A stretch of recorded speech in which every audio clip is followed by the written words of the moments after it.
খলিফা হজরত উমর রাদিয়াল্লাহু তাআলা আনহু এই পৃথিবীর জমিনে আল্লাহর দ্বীনকে প্রতিষ্ঠিত করতে সফলভাবে সক্ষম হয়েছিলেন। সমাজে আল্লাহ তাআলার কোরআন প্রতিষ্ঠিত হলে সমাজ কতটা সুন্দর হতে পারে এমন দৃশ্য দেখার জন্য হজরত উমর রাদিয়াল্লাহু তাআলা আনহু মাঝে মাঝে ছদ্মবেশ ধারণ করে মদিনার অলিতে গলিতে মরুভূমিতে ঘুরে বেড়াতেন। একদিন হজরত উমর রাদিয়াল্লাহু তাআলা আনহু ছদ্মবেশ ধরে মদিনার এক মরুভূমিতে গেলেন। সেই মরুভূমিতে একজন রাখাল উট চরানোর কাজ করত। হজরত উমর রাদিয়াল্লাহু তাআলা আনহু সেই রাখালের কাছে গিয়ে সালাম দিলেন এবং বললেন, হে ভাই রাখাল, তুমি আমাকে এক পেয়ালা উটের দুধ দাও, আমি প্রচণ্ড ক্ষুধার্ত। রাখাল এর আগে কখনো স্বচক্ষে হজরত উমরকে দেখেনি। রাখাল বলল, তুমি কে? তোমার পরিচয় দাও। হজরত উমর রাদিয়াল্লাহু তাআলা আনহু বললেন, আমি একজন মুসলমান এবং হজরত ইব্রাহিম আলাইহিসসালামের সন্তান। রাখাল বললেন, তুমি কি সত্যি আসল মুসলমান নাকি ভণ্ড মুসলমান? হজরত উমর রাদিয়াল্লাহু তাআলা আনহু বললেন, মুসলমান তো মুসলমানই, আসল মুসলমান কি আর ভণ্ড মুসলমান কি? রাখাল বলল, না, আমার মনে হয় তুমি একজন ভণ্ড মুসলমান, কেননা আসল মুসলমান চাওয়ার ব্যাপারে সতর্ক থাকবে। তুমি তো একজনের কাছে এসেই হঠাৎ করে দুধ চেয়ে বসলে, এটা তো কখনো আসল মুসলমানের কাজ হতে পারে না।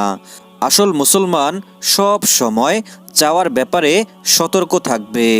হজরত উমর রাদিয়াল্লাহু তাআলা আনহু বললেন, ঠিক আছে, আমি আল্লাহর নামেই তোমার কাছে চেয়েছি, তুমি আল্লাহর ওয়াস্তে আমাকে এক পেয়ালা দুধ দাও।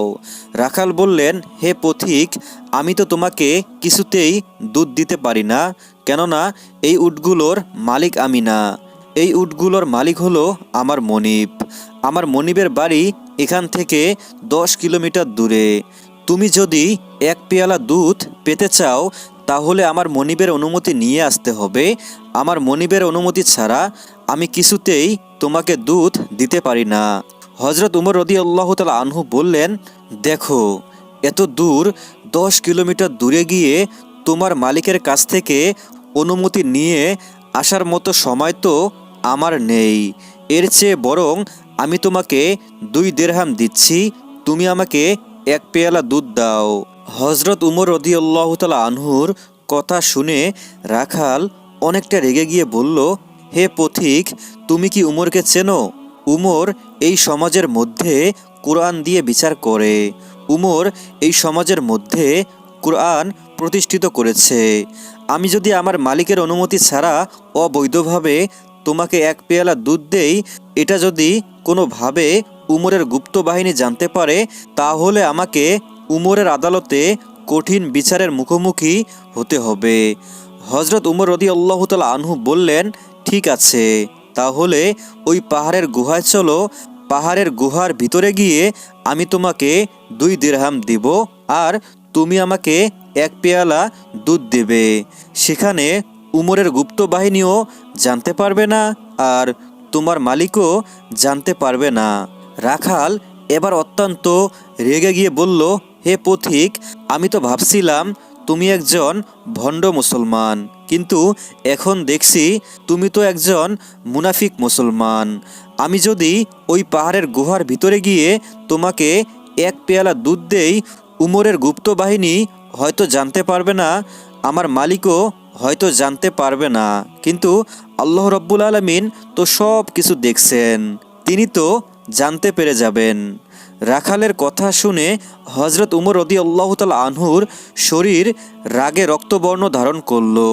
নেতা হওয়ার কারণে এবং ছদ্মবেশ ধারণ করার কারণে তিনি তার রাগ নিয়ন্ত্রণ করে নরম সুরে রাখালকে জিজ্ঞাসা করলেন, হে রাখাল, তুমি আমার ভিতরে মুনাফিকির কি দেখতে পেলে?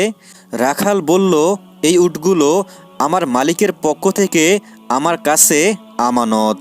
আমার মালিকের অনুমতি ছাড়াই যদি এই আমানতের খেয়ানত আমি করি তাহলে আমি তো মুনাফিকদের অন্তর্ভুক্ত হয়ে যাব।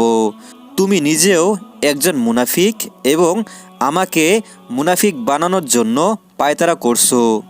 হজরত উমর রাদিয়াল্লাহু তাআলা আনহু এক দৌড়ে পাহাড়ের পাদদেশে গিয়ে সেজদায় পড়ে আল্লাহর কাছে বলতে লাগলেন, মাবুদ, তোমার কুরআন যদি সমাজে প্রতিষ্ঠিত হয় তাহলে একজন সামান্য রাখালও খলিফা উমরের ভুল ধরতে পারে। এদিক থেকে রাখাল দৌড়ে এসে হজরত উমরের পিছন দিক থেকে বললেন, হে পথিক, তুমি আল্লাহর কাছে সেজদায় পড়ে বিড়বিড় করে কি বলছো? এভাবে বললে তো কাজ হবে না। তুমি তো একজন মুনাফিক এবং আমাকে মুনাফিক বানানোর পায়তারা করেছো। সেজন্য আল্লাহর কাছে তোমাকে তওবা করতে হবে। তুমি যদি তওবা না করে মৃত্যুবরণ করো তাহলে মুনাফিক অবস্থায় তোমার মৃত্যু হয়ে যাবে। এই বলে রাখাল বলছেন, হে পথিক, আমি তোমাকে তওবা পড়িয়ে দিচ্ছি, তুমি আমার সঙ্গে তওবা করো। আস্তাগফিরুল্লাহ রব্বি মিন কুল্লি জামবিউ ওয়া আতুবু ইলাই, লা হাওলা ওয়ালা কুওয়াতা ইল্লা বিল্লাহিল আলিয়্যুল আযীম। হযরত উমর রাদিয়াল্লাহু তাআলা আনহু রাখালের সঙ্গে মুখে মুখ মিলিয়ে সেই তওবা তেলাওয়াত করলেন। এবার হযরত উমর রাদিয়াল্লাহু তাআলা আনহু বললেন, হে রাখাল ভাই, আমি তোমার মনের মধ্যে আল্লাহ তাআলার জন্য ভয় দেখে অত্যন্ত মুগ্ধ হয়ে গেছি। তোমার ঈমান অনেক মজবুত। এই দুনিয়ার জমিনে তুমি সামান্য একজন রাখাল হয়ে জীবনযাপন করো। এই দুনিয়ার জমিনে কি তোমার কোনো চাওয়া পাওয়া নেই? তোমার কি কোনো চাহিদা নেই? তোমার যদি কোনো চাহিদা থাকে তুমি আমাকে বলতে পারো। রাখাল বললেন, হে পথিক, এই দুনিয়ার জমিনে আমার দুইটাই চাওয়া আছে। আমার প্রথম চাওয়া, আমি খলিফা হজরত উমর রাদিয়াল্লাহু তাআলা আনহুকে দুই নয়ন ভরে দেখতে চাই।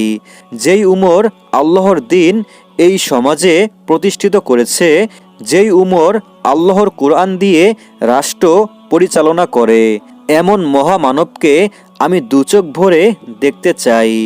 আমার ২ নম্বর চাহিদা হলো আমি মৃত্যুর পর যেন জান্নাত পাই।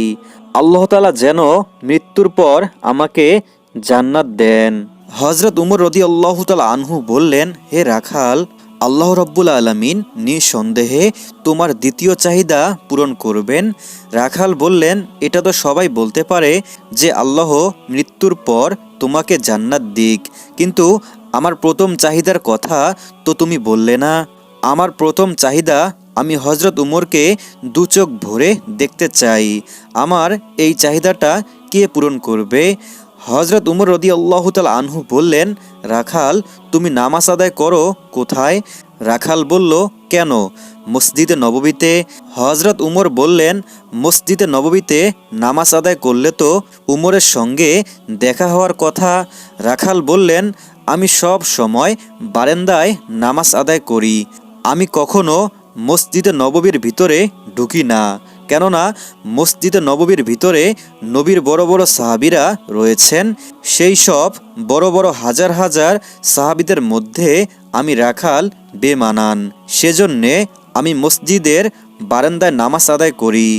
হযরত উমর রাদিয়াল্লাহু তাআলা আনহু বললেন, রাখাল, তুমি কালকে ফজরের নামাজ মসজিদে নববীর ভিতরে আদায় করবে এবং মেহরাবে যে ব্যক্তিটি দাঁড়িয়ে ইমামতি করবে সেই ব্যক্তিটি হলো হযরত উমর রাদিয়াল্লাহু তাআলা আনহু।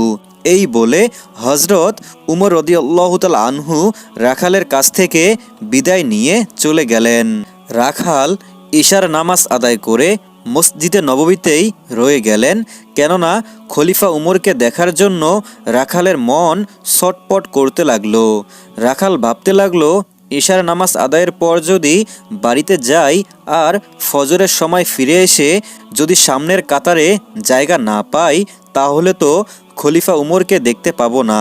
সেজন্যে রাখাল ইশার নামাজ আদায় করে মসজিদে নববীর বারান্দায় রয়ে গেলেন ফজরের জামাতে সামনের কাতারে জায়গা পাওয়ার জন্য।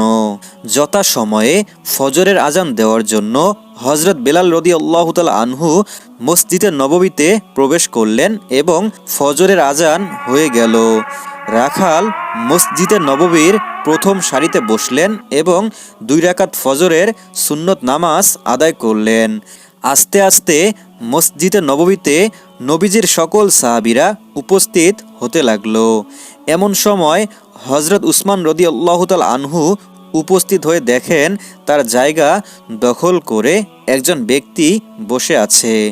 রাখাল যেই জায়গায় বসেছিল সেই জায়গাটা সব সময়ই হজরত উসমান রাদিয়াল্লাহু তাআলা আনহুর জন্য বরাদ্দ থাকতো।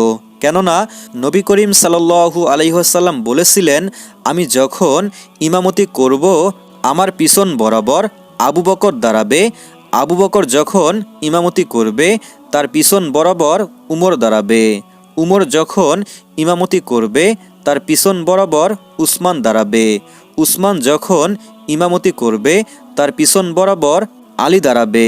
নবীজির এই হাদিস অনুযায়ী হজরত উসমান রাদিয়াল্লাহু তাআলা আনহুর জন্য সেই জায়গাটা সব সময় ফাঁকা থাকতো। রাখাল সেই জায়গায় বসে আছে। হজরত উসমান রাদিয়াল্লাহু তাআলা আনহু রাখালের পাশেই গিয়ে 2 রাকাত ফজরের সুন্নত আদায় করলেন। এরপর রাখালকে জিজ্ঞাসা করলেন, আপনি কে ভাইজান? এর আগে তো কখনো আপনাকে প্রথম সারিতে নামাজ আদায় করতে দেখি নাই, আপনি কি নতুন এসেছেন নাকি? রাখাল বললেন, আমি সব সময় বারান্দায় নামাজ আদায় করি, আজকে ভিতরে ঢুকেছি খলিফা হজরত উমর রাদিয়াল্লাহু তাআলা আনহুকে দেখার জন্য, দেখা হলেই চলে যাব, আজকের পর আর কোনো দিন সামনের সারিতে নামাজ আদায় করতে আসব না। হজরত উসমান রাদিয়াল্লাহু তাআলা আনহু বললেন, কেন আসবেন না? কোনো সমস্যা নেই, তুমি সব সময় সামনের সারিতে এসে নামাজ আদায় করো। এমন সময় হজরত বিলাল রাদিয়াল্লাহু তাআলা আনহু নামাজের জন্য ইকামত দেওয়া শুরু করলেন।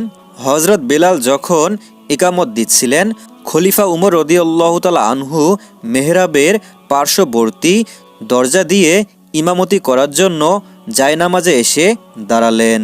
সঙ্গে সঙ্গে সেই রাখাল আল্লাহু আকবার ধ্বনি দিয়ে উঠল। মসজিদে নববীতে উপস্থিত সকল সাহাবীরা অবাক দৃষ্টিতে সেই রাখালের দিকে তাকিয়ে রইল। হজরত উসমান রাদিয়াল্লাহু তাআলা আনহু বললেন, ভাইজান, ইমাম যখন নামাজে ভুল করবে তখন লোকমা দিতে হয়, ইমাম তো এখনও নামাজ শুরুই করে নাই, আপনি তার আগেই কেন লোকমা দিলেন? রাখাল বললেন, লোকমা দিব না তো কি করব? লোকমা দেওয়া ছাড়া তো আমার আর কোনো উপায় নেই। কালকে এক পথিকের সঙ্গে আমার মরুভূমিতে দেখা হয়েছিল এবং এই পথিক আমাকে বলেছিল, তুমি যদি খলিফা উমরকে দেখতে চাও তাহলে মসজিদে নববীতে গিয়ে প্রথম সারিতে নামাজ আদায় করো। মেহরাবে যে ব্যক্তিটি দাঁড়িয়ে ইমামতি করবে সেই ব্যক্তিটি খলিফা উমর। কিন্তু কালকের সেই পথিককেই আমি যদি এই মেহরাবে দেখতে পাই তাহলে লোকমা দেওয়া ছাড়া তো আমার আর কোনো রাস্তা নেই। আমি লোকমা দিয়ে এই পথিককে এখান থেকে সরিয়ে দিয়ে খলিফা উমর রাদিয়াল্লাহু তাআলা আনহুকে এই মেহরাবে একবার দেখতে চাই। হজরত উসমান রাদিয়াল্লাহু তাআলা আনহু নরম সুরে বললেন, ভাইজান, আপনি যাকে পথিক বলছেন তিনি আমাদের খলিফা আমিরুল মুমিনিন, খলিফাতুল মুসলিমিন হজরত উমর রাদিয়াল্লাহু তাআলা আনহু। সঙ্গে সঙ্গে রাখাল হাউমাউ করে কাঁদতে শুরু করলো। একটা গাছের গোড়া কাটলে যেমন গাছটা ঠাস করে পড়ে যায়, রাখাল তেমন ঠাস করে পড়ে মেহরাবের সামনে পড়ে গিয়ে হাউমাউ চিৎকার করে কাঁদতে কাঁদতে বলল, ইয়া আমিরুল মুমিনিন, আমি অধম রাখাল সারা জীবন আপনাকে দেখার জন্য মনের ভিতর বাসনা করেছি, আর আপনার সঙ্গে যখন দেখা হয়ে গেল আপনাকে আমি ভণ্ড বলেছি, মুনাফিক বলেছি, আপনাকে আমি তওবা পড়িয়েছি, আমার মতো পাপী এই জনমে আর হয়তোবা নেই। রাখালের এসব কথা শুনে মসজিদে নববীতে সকল সাহাবীরা রেগে গর্জন দিয়ে উঠল। তারা বলতে লাগলো, কে এই পাগল? এই পাগলটাকে মসজিদে নববীর ভিতরে ঢুকতে দিয়েছে কে? আমাদের খলিফা আমিরুল মুমিনিন হজরত উমর সম্পর্কে এই পাগল এত কিছু বলেছে, আর এই পাগলটাকে মসজিদে নববীর ভিতর ঢুকতে দিয়েছে কে? সঙ্গে সঙ্গে হজরত উমর রাদিয়াল্লাহু তাআলা আনহু দাঁড়িয়ে গিয়ে বললেন, আতিউল্লাহ ওয়া আতিউর রসুল ওয়া উলিল আমরি মিনকুম। তোমরা আল্লাহর আনুগত্য করো, রাসূলের অনুসরণ করো। আর আমি উমর যদি তোমাদের নেতা হয়ে থাকি তাহলে আমার কথা শোনো। এই রাখাল আমাকে ভণ্ড বলেছে, আমাকে পাগল বলেছে, আমাকে মুনাফিক বলেছে, আমাকে তওবা পড়িয়েছে। এর বিচার আল্লাহর কোরআন দিয়েই হবে। তবে তার আগে আমরা ফজরের নামাজ আদায় করে নেই। সকল সাহাবী হযরত উমর রাদিয়াল্লাহু তাআলা আনহুর কথা শুনে চুপ হয়ে গেলেন। হযরত উমর রাদিয়াল্লাহু তাআলা আনহু এবং সকল সাহাবীগণ ফজরের ফরজ নামাজ আদায় করলেন। নামাজ শেষ করে হযরত উমর রাদিয়াল্লাহু তাআলা আনহু এক টান দিয়ে রাখালকে বুকের মধ্যে নিয়ে কপালে এবং গালে চুমু দিয়ে বললেন, রাখাল ভাই, তোমার মনের মধ্যে যে আল্লাহ তাআলার ভয় রয়েছে, আল্লাহ তাআলার জন্য যে ভালোবাসা রয়েছে, সেটা দেখে আমি অনেক মুগ্ধ হয়ে গেছি। সুবহানাল্লাহ। প্রিয় বন্ধুরা, ভিডিওটি কেমন লাগলো অবশ্যই কমেন্ট করে জানাতে পারেন। আর এরকম ইসলামিক নিত্য নতুন ভিডিও পেতে আমাদের এই ছোট্ট চ্যানেলটি সাবস্ক্রাইব করে সাথেই থাকবেন ইনশাআল্লাহ।